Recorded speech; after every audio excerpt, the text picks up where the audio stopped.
YouTube के इस channel में आप सभी का बहुत बहुत स्वागत है। और आज हम करने वाले हैं कुटज निबंध को, जो कि क्लास 12 की हिंदी बुक से मैंने लिया हुआ। कुटज निबंध को आज हम लोग लाइन बाय लाइन पढ़ेंगे और जानेंगे कि इस कुटज निबंध में एक्चुअल में है क्या। वो हम इस कहानी में और इस वीडियो में शुरू से लेकर अंत तक जानेंगे। तो चलिए बिना समय को गंवाए हम लोग कुटज निबंध को पढ़ते हैं और जानते हैं। सबसे पहले कुटज निबंध के जो लेखक हैं, उसके लेखक हैं आचार्य हजारी प्रसाद द्विवेदी जी। तो स्टार्ट करते हैं। कहते हैं पर्वत शोभा निकेतन होते हैं, फिर हिमालय का तो कहना ही क्या।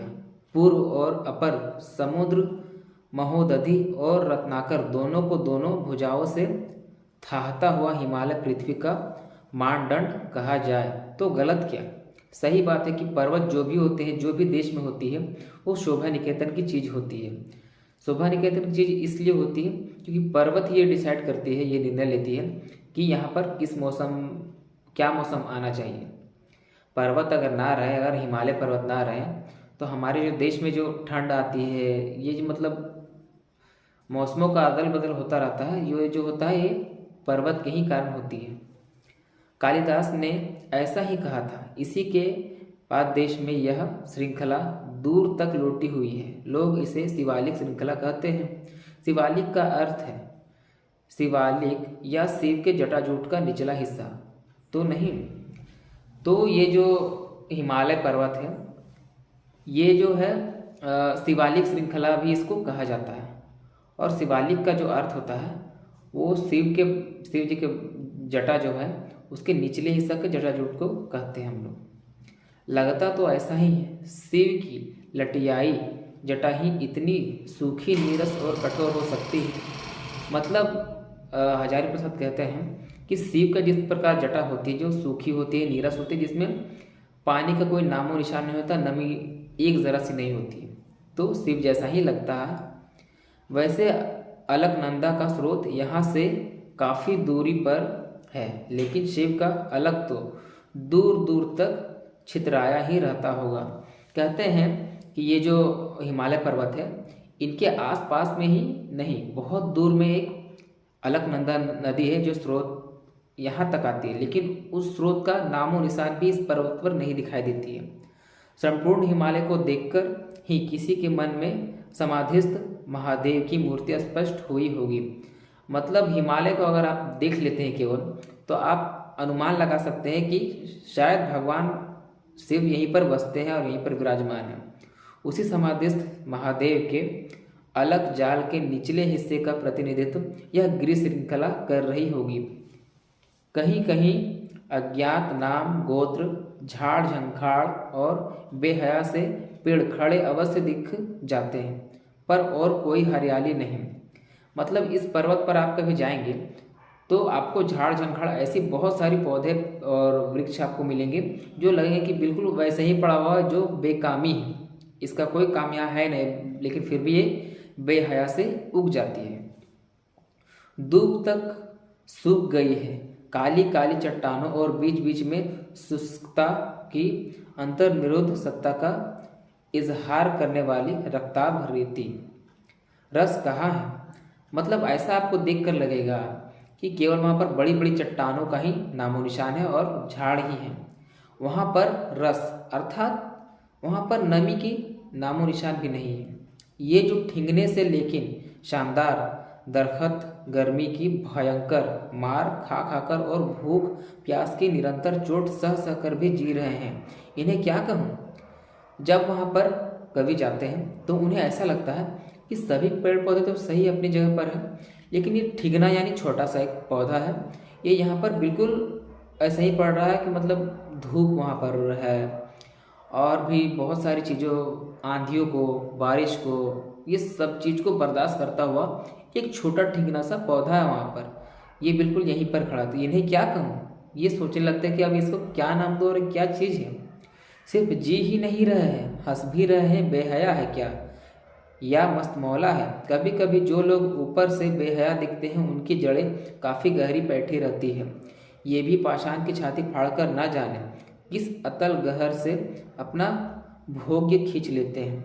कहते हैं कि ये बिल्कुल हया बेहया पौधा है क्या, इसे किसी भी चीज़ का कोई लेना देना है नहीं, बिल्कुल मस्त मौला लगता है, किसी से कुछ लेना देना नहीं है। कभी कभी जो ऊपर जो दिखाई देते हैं वो होता ही क्या होता है कि उसे देखिए तो बिल्कुल हरा भरा रहता है और उस पर बराबर एक फूल पुष्प रहते हैं जो कभी नहीं मुरझाते हैं। और ना जाने वो वो बिल्कुल चट्टान पर उगा हुआ है, ना जाने वो कहाँ से नमी को खींच ले रही है और अपना भोजन का डिसाइड कर रही है, भोजन उसे प्राप्त हो रहा है और वो जीवित है अब तक। शिवालिक की सूखी नीरस पहाड़ियों पर मुस्कुराते हुए ये वृक्ष द्वंद्वातीत है, मतलब इसके ऐसा और कोई भी यहाँ पर नहीं है। अलमस्त है, मैं किसी का नाम नहीं जानता, कुल नहीं जानता, शील नहीं जानता, पर लगता है ये जैसे मुझे अनादिकाल से जानते हैं। कभी को ऐसा लगता है कि इस पौधों को तो मैं तो नहीं जानता हूँ, पर शायद ऐसा लगता है कि ये पौधा मुझे जानता है, ऐसा कभी को लगता है। इन्हीं में एक छोटा सा बहुत ही ठिगना पेड़ है, पत्ते चौड़े भी हैं बड़े भी हैं। इन्हीं में से एक छोटा पौधा है ठिगना सा, ठिगना यानी छोटा होता है, जिसके पत्तियां काफ़ी चौड़ी हैं और बड़े भी हैं। फूलों से तो ऐसा लदा है कि कुछ पूछिए नहीं, मतलब केवल उसमें पत्ते ही और वो हरियाली नहीं है, बल्कि उसमें फूल भी बहुत सारे हैं। अजीब सी अदा है, मुस्कुराता जान पड़ता है, लगता है पूछ रहा है कि क्या तुम मुझे भी नहीं पहचानते। ऐसा लगता है कि वो जो ठिगना सा पौधा है वो कभी से मानो पूछ रही है कि क्या तुम मुझे भी नहीं जानते हो। पहचानता तो हूँ, अवश्य पहचानता हूँ। कभी को अब मन ही मन ऐसा लगने लगता है कि मैं पहचानता हूँ उस पौधे को, लगता है बहुत बार देख चुका हूँ। पहचानता हूँ, उजाड़ के साथी तुम्हें अच्छी तरह पहचानता हूँ। उजाड़ के साथी अर्थात उनकी व्यंग करते हुए, उनका मजाक उड़ाता हुआ कहता है शायद मैं तुम्हें जानता हूँ। नाम भूल रहा हूँ, प्रायः भूल जाता हूँ, रूप देखकर प्रायः पहचान जाता हूँ। मतलब लगता है कि नाम इसका भूल रहा है, लेकिन रूप जब देखता है तो नाम कहीं ना कहीं उन्हें याद आने लगता है, फिर भूल जाता है। नाम नहीं याद आता, पर नाम ऐसा है कि जब तक रूप के पहले ही हाजिर ना हो जाए तब तक रूप की पहचान अधूरी रह जाती है। सही बात है, अगर किसी की चेहरे अगर अच्छे हो तो उसे हम नहीं जानते हैं, उनके गुणों से हम उनको जानते हैं। वही यहाँ पर कवि कहना चाहते हैं। भारतीय पंडितों का सैकड़ों बार का कचारा निचोड़ा प्रश्न सामने आ गए, रूप मुख्य है या नाम। मतलब भारत में जितने भी साधु संत होते हैं उनसे ये बातें कई बार पूछी जाती है कि किसी मनुष्य का या फिर किसी जीव का नाम ज़्यादा महत्व रखती है या उसका काम ज़्यादा महत्व रखती है, उसके गुण ज़्यादा काम में आती है। ये बात कवि मन ही मन कहता है। नाम बड़ा है या रूप, पद पहले है या पदार्थ। मतलब कोई पहले है या उसके जानने से पहले भी कुछ हो सकती है। पदार्थ सामने है, पद नहीं सूझ रहा है। मतलब पदार्थ जो है उसके सामने है, वो सामने है, लेकिन इसका जो कार्य है वो सामने नहीं आ पा रहा है। मन व्याकुल हो गया है, स्मृतियों के पंख फैलाकर सुदूर अतीत के कोनों में झांकता रहा। मतलब वो चारों तरफ देखकर केवल सोचता ही रहता है इस पौधे के बारे में। सोचता हूँ इसमें व्याकुल होने की क्या बात है, नाम से क्या रखा है, नाम में क्या रखा है। What's there in a name. नाम की ज़रूरत ही हो तो 100 दिए जा सकते हैं। मतलब कवि कहते हैं कि अगर नाम की ज़रूरत हो तो किसी की भी, किसी वस्तु की भी, किसी मानव की भी 100 दी जा सकते हैं। सुमस्ति गिरिकांता वन प्रभा सुभग्र किटिनी मदोगदता विजिता पता और भी बहुत सारे नाम जो हैं जो कवि के मन पर आते हैं। या फिर पौरुष व्यंजक नाम भी दिए जा सकते हैं। अकुतोभय, गिरि गौरव, कुटोल्लास, अपराजित, धरती धकेल, पहाड़ फोड़, पाताल भेद। पर मन नहीं मानता। मतलब इतने नाम भी उसके मन में आ रहा है, लेकिन मन है कि उनका मान ही नहीं रहा है कि इन नामों से भी इनका दर्जा ऊंचा होना चाहिए। नाम इसीलिए बड़ा है, बड़ा नहीं है कि वह नाम है, वह इसलिए बड़ा होता है कि उसे सामाजिक स्वीकृति मिली होती है। मतलब कोई भी जो है इससे नाम तो पता नहीं चल पाती है, लेकिन एक बात यह है कि जैसे कोई भी व्यक्ति है, उसका नाम तो काफ़ी दिया जा सकता है, लेकिन उनके गुणों को हमको सबसे पहले देखना चाहिए कि उसके गुण क्या क्या है, क्योंकि गुणों के ही आधार पर किसी का नामकरण किया जाता है। नाम समाज सत्य। नाम उस पद को कहते हैं जिस पर समाज की मुहर लगी होती है। सही बात है, अगर किसी का नाम हो तो उस नाम को सुनते ही हमें किसी की याद आ जाती है। जैसे मान लीजिए कि हम किसी का भी नाम ले लेते हैं, जैसे आचार्य हजारी प्रसाद द्विवेदी क्यों ही ले लेते हैं। जैसे ही हम उनका नाम सुनते हैं उसका छवि हमारे मन में आ जाती है। आधुनिक शिक्षित लोग जिसे सोशल सेक्शन कहा करते हैं, मेरा मन नाम के लिए व्याकुल है। समाज द्वारा स्वीकृति, इतिहास द्वारा प्रमाणित समष्टि मानव की चित्त गंगा में स्नात। इस गिरिकूट बिहारी का नाम क्या है? गिरिकूट यानी जो पहाड़ पर बसा हुआ है, उसका नाम क्या है? मन दूर दूर तक उड़ रहा है, देश में और काल में। अचानक याद आया, अरे यह तो कुटज है। अब जो है लेखक को यह याद आता है कि अरे यह तो कुटज है। संस्कृत साहित्य का बहुत परिचित किंतु कवियों द्वारा अवमानित यह छोटा सा शानदार वृक्ष कुटज है। मतलब संस्कृत में ये शब्द बार बार आते हैं, लेकिन बहुत सारे कवि इसको अमानवीय बताते हैं कि इसका कोई मतलब है नहीं। कुटज कहा गया होता है तो कदाचित ज़्यादा अच्छा होता, पर नाम इसका चाहे कुटज ही हो, विरुद्ध तो निस्संदेह कुटज होगा। गिरिकूट पर उत्पन्न होने वाले इस वृक्ष को कुटज कहने में विशेष आनंद मिलता है। मतलब गिरिकूट में जो पड़ा हुआ है उसको हम लोग कुटज कहते हैं, कवि कुटज कहते हैं, तो उसे बहुत आनंद मिलता है कि चलो इसका नाम कुटज ही होना चाहिए, क्योंकि कुटज के जैसे ही इनकी भाव और इनकी रूपरेखा है। बहरहाल यह कुटज कुटज है। मनोहर कुसुम स्तबकों से झपराया उल्लास लोल चारुस्मित कुटज जी भराया। कालिदास ने आषाढ़ास्त्य प्रथम द्वेषे रामगिरी पर यक्ष को जब मेघ की अभ्यर्थना के लिए नियोजित किया तो कमबख्त को ताज़े कुटज पुष्पों की अंजलि देकर ही संतोष करना पड़ा। मतलब जब ये साधु जो थे यहाँ पर आए थे कालिदास, तो उनको बहुत सारी परेशानियों का सामना करना पड़ रहा था। तब जाकर वो जो होते आषाढ़ के महीने में आए थे और यही फूल को तोड़कर महादेव के चरणों में रख दी थी।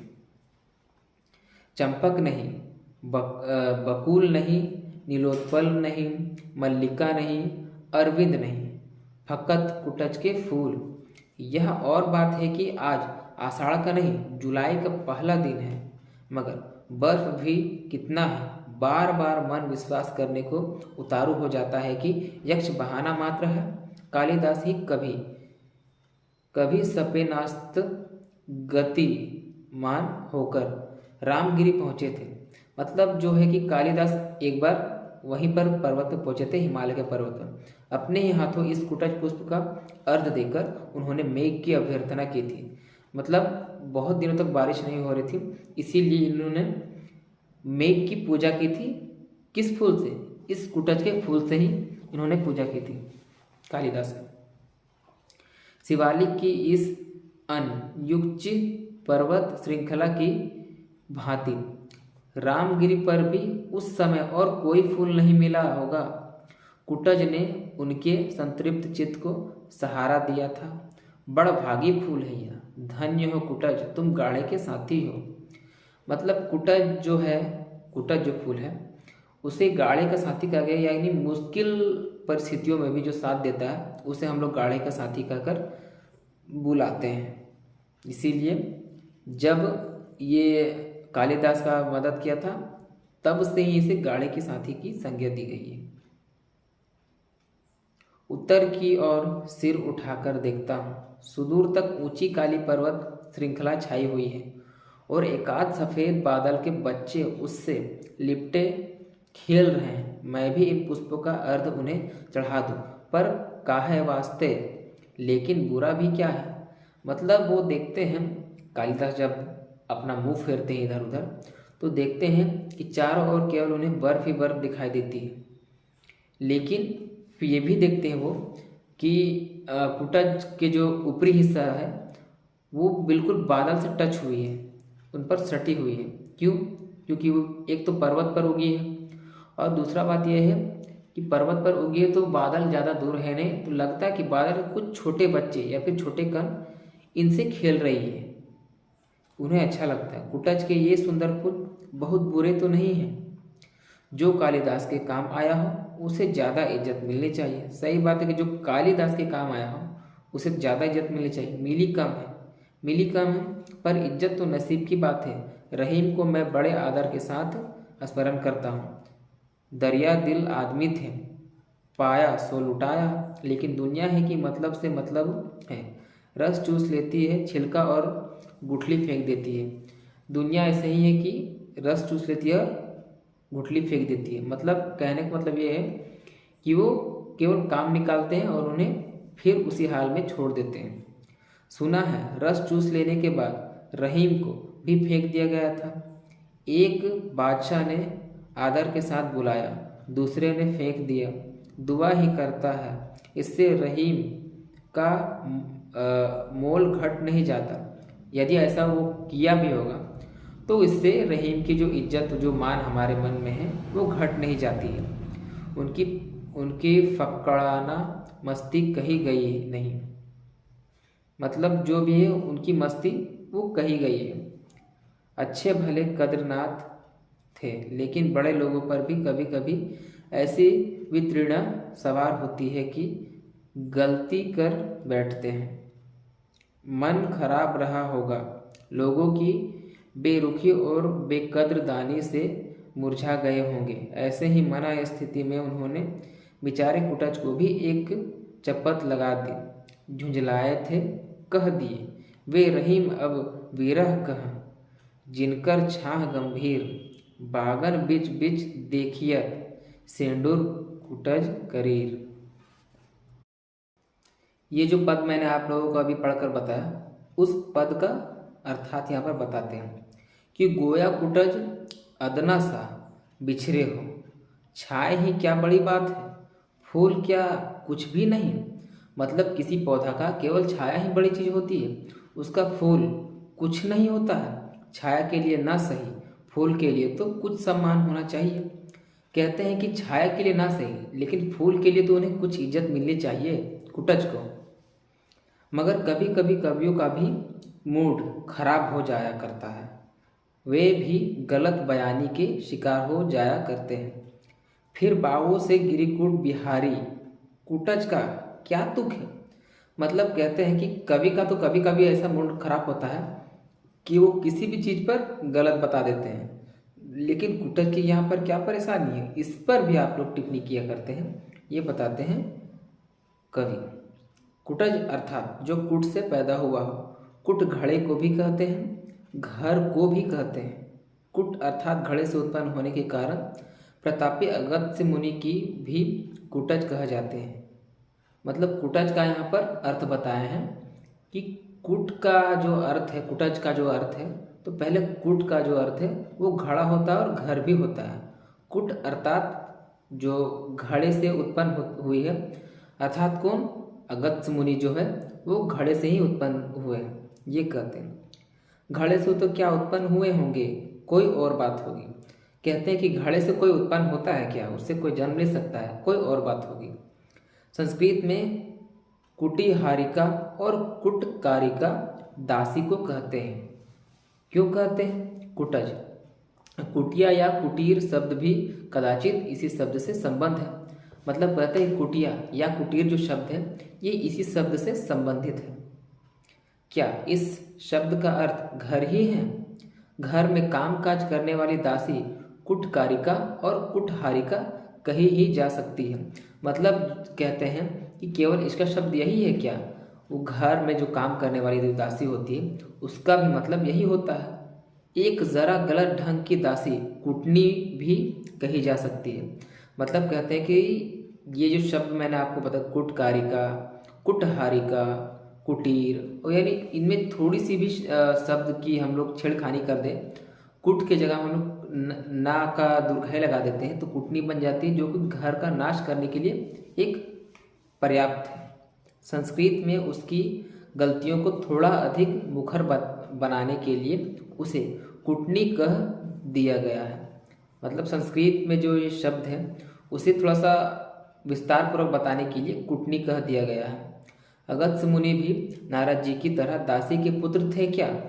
घड़े में पैदा होने का तो कोई तुक नहीं है, ना मुनि कुटज के सिलसिले में, ना फूल कुटज की। मतलब कहते हैं कि ना वो जन्म लिए होंगे और ना ही कोई फूल से उनके कोई रिलेशन होगा, ऐसा कहते हैं। फूल गमले में होते हैं अवश्य है, पर कुटज तो जंगल का सैलानी है। कहते हैं कि न फूल कुटज के फूल गमले में होते हैं अवश्य हैं, पर कुटज तो जंगल का सैलानी है। कहते हैं कि फूल जो होता है वो घर की सजावट के लिए होती है, लेकिन कुटज को ऐसा नहीं है। कुटज को सैलानियों का एक जंगल का सैलानी कहा जाता है। उसे घड़े या गमले से क्या लेना देना है? शब्द विचारोत्तेजक अवश्य है। मतलब शब्द जो है ये विचार पूर्वक है, लेकिन कहाँ से आया ये अभी तक पता नहीं चला। मुझे तो इसी में संदेह है कि यह आर्य भाषाओं का शब्द है भी या नहीं। कहते हैं वो कवि कहते हैं कि पता नहीं ये मनुष्यों की भाषा है या नहीं है। एक भाषा शास्त्री किसी संस्कृत शब्द को एक से अधिक रूप से प्रचलित पाते थे तो तुरंत उसकी कुलीनता पर शक कर बैठते थे। संस्कृत में कुटज रूप भी मिलता है और कुटज च भी मिलने को तो कुटज भी मिल जाता है, तो यह शब्द किस जाति का है? अब यहाँ पर कवि परेशान हो रहा है कि यह कुटज जो है ये किस जाति का है। आर्य जाति का तो नहीं जान पड़ता। मतलब ये जो शब्द कुटज ये आर्य जाति की बनाई कुछ नहीं है, शब्द नहीं है। सिल्वा लेवी कह गए हैं कि संस्कृत भाषा में फूलों, वृक्षों और खेत बागबानी के अधिकांश शब्द आग्नेय भाषा परिवार के हैं। यह भी वही का तो नहीं है। मतलब कहते हैं कि जो शब्द अधिकांश आग्नेय भाषा के जो होते हैं वही इसका भी तो नहीं है। एक जमाना था जब ऑस्ट्रेलिया और एशिया के महाद्वीप मिले हुए थे। मतलब एक जमाना था जब ऑस्ट्रेलिया और एशिया के कुछ महाद्वीप मिले हुए थे। फिर कोई भयंकर प्राकृतिक विस्फोट हुआ और वे दोनों अलग हो गए। कहते कि वो जो थे वो अब अलग हो गए हैं। 19वीं शताब्दी के भाषा विज्ञानी पंडितों को यह देखकर आश्चर्य हुआ कि ऑस्ट्रेलिया से सुदूर जंगलों में बसी जातियों की भाषा एशिया में बसी हुई कुछ जातियों की भाषा से संबंध है। कहते हैं कि ऑस्ट्रेलिया में ऐसे भी बहुत सारे जंगली प्रजाति हैं जिसकी भाषा आज भी सुदूर जान पड़ती है। भारत की अनेक जातियां वह भाषा बोलती है, जिनमें संथाल, मुंडा आदि भी शामिल हैं।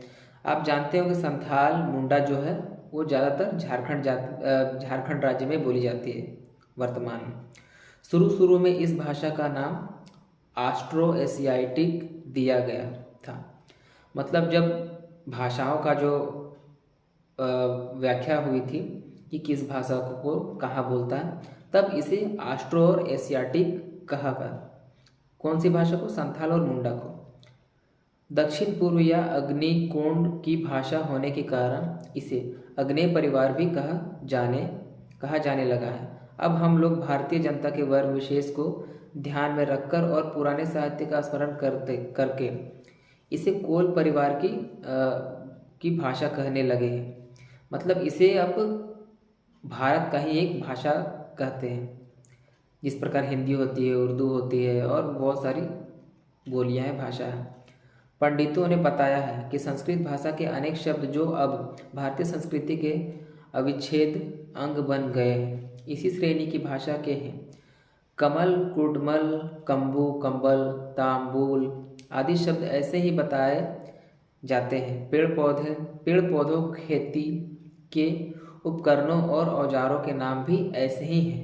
मतलब जिस प्रकार ये पेड़ों के नाम हैं, खेती के औजार जो कुदाल होती है और भी बहुत सारी चीज़ें होती है जो खेती के काम में आती है, उसकी भी नाम इन्हीं से जुड़ी हुई होती है। कुटज भी तो हो, क्या आश्चर्य! संस्कृत भाषा ने शब्दों के संग्रह में कभी छूट नहीं मानी। ना जाने किस किस नस्ल के कितने शब्द उसमें आकर अपने बन गए हैं। मतलब हिंदी में ऐसे बहुत सारे शब्द हैं जो कि संस्कृत का ही है, वही बात यहाँ पर कहना चाह रहे हैं। पंडित लोग उसकी छानबीन करके हैरान होते हैं। संस्कृत सर्वग्रासी भाषा है और संस्कृत ऐसी है जो सभी लोग बोल सकते हैं, लेकिन थोड़ी सी कठिनता भी आती है। यह जो मेरे सामने कुटज का लहराता पौधा खड़ा है, वह नाम और रूप दोनों में ही अपनी अपराजय जीवनी शक्ति की घोषणा कर रहे हैं। कहते हैं कि ये जो हमारे सामने पौधा है कुटज, ये अपने आप में ही ये दर्शा रही है कि हम कठिन से कठिन परिस्थिति में भी खुद को बनाए रखते हैं और अपनी वीरता का घोषणा कर रही है। इसीलिए यह इतना आकर्षक है, नाम है कि हजारों वर्ष से जीता चला आ रहा है। कितने नाम आए और गए, दुनिया उनको भूल गई, वे दुनिया को भूल गए, मगर कुटज है कि संस्कृत की निरंतर स्फीयमान शब्द राशि में जो जम के बैठा सो बैठा ही है। और रूप की तो क्या बात, रूप की तो बात ही क्या। मतलब कहते हैं कि ये जो कुटज है ये शब्द राशि में केवल बने ही नहीं है, बल्कि उनको दर्शा भी रही है और अच्छी बरी से दर्शा रही है। बलिहारी है इस मादक शोभा की, मतलब इतना इसमें है कि बल का भी आहार कर लेती है। चारों ओर कुपित यमराज के दारुण निवासान के समान धधकती लू में यह हरा भी है और भरा भी है। दुर्जन के चित्त से भी अधिक कठोर पाषाण की कारा में रुद्र अज्ञात जल स्रोत से बरबस रस खींचकर सरस बना हुआ है। मतलब कहता है कि ये जो है बिल्कुल धधकती लू में भी बिल्कुल ऐसा ही हरा भरा है, हरा भी और भरा भी है। इससे कोई फर्क नहीं पड़ रहा है कि क्या मौसम है, आंधी है, सर्दी है, वर्षा है, इसे कुछ भी फर्क नहीं पड़ता है। किसे? कुटज को। और मूर्ख के मस्तिष्क से भी अधिक सूने गिरे कातर में भी ऐसा मस्त बना है कि ईर्ष्या होती है। कितनी कठिन जीवनी शक्ति है, प्राण ही प्राण को पुलकित करता है, जीवनी शक्ति ही जीवनी शक्ति को प्रेरणा देती है। दूर पर्वत राज हिमालय की हिमाल छल्दी चोटियां हैं, वहीं कहीं भगवान महादेव समाधि लगाकर बैठे होंगे। नीचे सपाट पथरीली जमीन का मैदान है, कहीं कहीं पर्वत नंदिनी सरिताएं आगे बढ़ने का रास्ता खोज रही होगी। बीच में यह चट्टानों की उबड़ खाबड़ जटा भूमि है, सूखी नीरस कठोर यही आसन मानकर बैठे हैं मेरे चिर परिचित दोस्त कुटज। एक बार अपने झबरीले मूर्धा को हिलाकर समाधिनिष्ठ महादेव को पुष्प स्तबक का उपहार चढ़ा देते हैं और एक बार नीचे की ओर अपनी पताल भेदी जड़ों को दबाकर गिरिनंदिनी सरिताओं को संकेत से बता देते हैं कि रस का स्रोत कहाँ है। जीना चाहते हो, कठोर पाषाण को भेद कर पाताल की छाती चीरकर अपना भोग्य संग्रह करो। वायुमंडल को चूसकर झंझा तूफान को रगड़कर अपना प्राप्य वसूल लो। आकाश को चूमकर आकाश की लहरी में झूमकर उल्लास खींच लो। कुटज का यही उपदेश है। ये जो कुटज फूल है, इस कुटज फूल के बारे में कवि हमें यह संदेश देना चाहती है कि हमें अर्थात जितने भी मानव हैं, जितने भी जीव हैं, सभी को इस कुटज के फूल के जैसा होना चाहिए, क्योंकि ये कठिन से कठिन परिस्थितियों में भी खुद को बनाए रखता है। कठोर है, कठोर पाषाण में ये उगा हुआ है और मानो कि एक पाषाण को, एक पत्थर को चीरता हुआ उस पर उगा हुआ है और बिल्कुल मस्त है। दुरंत जीवन शक्ति है, कठिन उपदेश है। जीना भी एक कला है, लेकिन कला ही नहीं है, तपस्या है। मतलब कहते हैं कि जीना भी एक कला है, और कला क्या है, मतलब एक तपस्या मात्र वो कर रहे हैं। जियो तो प्राण ढाल दो जिंदगी में, मन ढाल दो जीवन रस के उपकरणों में। ठीक है, लेकिन क्यों? क्या जीने के लिए जीना ही बड़ी बात है? सारा संसार अपने मतलब के लिए ही तो जी रहा है। याज्ञवल्क्य बहुत बड़े ब्रह्मवादी ऋषि थे। याज्ञवल्क्य जो है उनकी बात हो रही है। ये बहुत ही बड़े ब्रह्मवादी ऋषि थे। उन्होंने अपनी पत्नी को विचित्र भाव से समझाने की कोशिश की। सब कुछ स्वार्थ के लिए है। पुत्र के लिए पुत्र प्रिय नहीं होता, पत्नी के लिए पत्नी प्रिय नहीं होती। सब अपने मतलब के लिए प्रिय होते हैं। आत्म नस्तु कामाय सर्व प्रियनम भवति। विचित्र नहीं है यह तर्क। संसार में जहाँ कहीं प्रेम है सब मतलब के लिए, मतलब संसार में अभी भी जितने भी प्रेम है सब मतलब के लिए ही हैं। सुना है पश्चिम के हाब्स और हेल्वेसियम जैसे विचारकों ने भी ऐसी ही बात कही है। सुन के हैरानी होती है। दुनिया में त्याग नहीं है, प्रेम नहीं है, पदार्थ नहीं है, परमार्थ नहीं है केवल प्रचंड स्वार्थ। मतलब दुनिया में न मोह माया है, न प्रचंड इच्छा है, सिर्फ और सिर्फ एक स्वार्थी है और कुछ नहीं है। भीतर की जिजीविषा, जीते रहने की प्रचंड इच्छा ही अगर बड़ी बात हो तो फिर यह सारी बड़ी बड़ी बोलियां जिनके बल पर दल बनाए जाते हैं, शत्रु मर्दन का अभिनय किया जाता है, देशोद्धार का नारा लगाया जाता है, साहित्य और कला की महिमा गाई जाती है, झूठ है। इसके द्वारा कोई ना कोई अपना बड़ा स्वार्थ सिद्ध करता है। लेकिन अंतरस्थ से कोई कह रहा है, ऐसा सोचना गलत ढंग से सोचना है। स्वार्थ से भी बड़ी कोई ना कोई बात अवश्य है। जिजीविषा से भी प्रचंड कोई ना कोई शक्ति अवश्य है। क्या है? कहते कि स्वार्थ से भी बड़ी कोई चीज है क्या? याज्ञवल्लभ ने जो बात धक्का मार ढंग से कह दी थी वह अंतिम नहीं थी। वे आत्मा का अर्थ कुल और बड़ा करना चाहते हैं। व्यक्ति की आत्मा केवल व्यक्ति तक सीमित नहीं है, वह व्यापक है। अपने में सब और सब में आप इस प्रकार की एक समष्टि बुद्धि जब तक नहीं आती तब तक पूर्ण सुख का आनंद भी नहीं मिलता। अपने आप को दलित द्राक्षा की भांति निचोड़कर जब तक सर्व के लिए निछावर नहीं कर दिया जाता तब तक स्वार्थ खंड सत्य है। वह मोह को बढ़ावा देता है, तृष्णा को उत्पन्न करता है और मनुष्य को दयनीय कृपण बना देती है। कार्पण्य दोष से जिसका स्वभाव उपहत हो गया है उसकी दृष्टि म्लान हो जाती है। वह स्पष्ट नहीं देख पाता, वह स्वार्थ भी नहीं समझ पाता। परमार्थ तो दूर की बात है। कहता है कि वह स्वार्थ को तो नहीं देख पाता है तो दूसरों की वो सहायता कब करेगा? कुटच क्या केवल जी रहा है? वह दूसरे के द्वार पर भीख मांगने नहीं जाता। कोई निकट आ गया तो भय के मारे अधमरा नहीं हो जाता। नीति और धर्म का उपदेश नहीं देता फिरता। अपनी उन्नति के लिए अफसरों का जूता नहीं चाटता फिरता। दूसरों को अवमानित करने के लिए ग्रहों की खुशामद नहीं करता। आत्मोन्नति हेतु नीलम नहीं धारण करता। अंगूठियों की लड़ी नहीं पहचानता। दांत नहीं निपोड़ता। बगले नहीं झांकता। जीता है और शान से जीता है। काहे वास्ते किस उद्देश्य से कोई नहीं जानता, मगर कुछ बड़ी बात है, स्वार्थ के दायरे से बाहर की बात है।